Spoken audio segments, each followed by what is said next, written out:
बिस्मिल्लाहिर्रहमानिर्रहीम। रमज़ान मुबारक का खूबसूरत महीना जारी व सारी है और इस हवाले से बड़ी खूबसूरत हदीस है।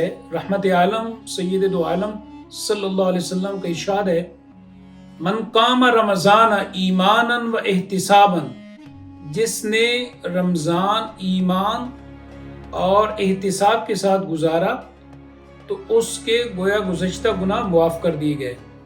अब रमज़ान में जिन गुनाहों की मुआफ़ी का ऐलान आलमीन के रब की तरफ से किया जाता है, इंसान के वो गुनाह हैं और वो ख़ताएँ हैं जो उसने अल्लाह के हक़ में किए हैं। यानी उसने नमाज़ें नहीं पढ़ी, कहीं पे रोज़े नहीं रखे, हज नहीं किया, या ज़ाहिर बात है हज तो फ़र्ज़ है और इसमें जो कमी कोताही रह गई है, और इसी तरह ज़कात के हवाले से जो छोटी मोटी लग़ज़ियाँ हैं, गलतियाँ हैं, कमियाँ हैं, वो रह गई हैं।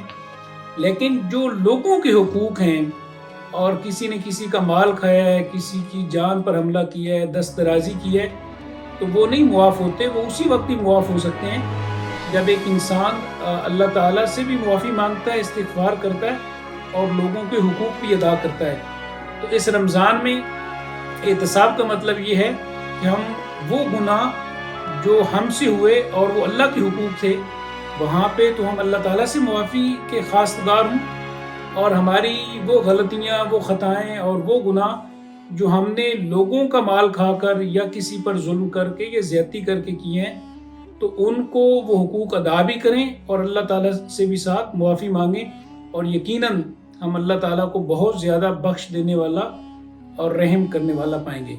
वस्सलाम।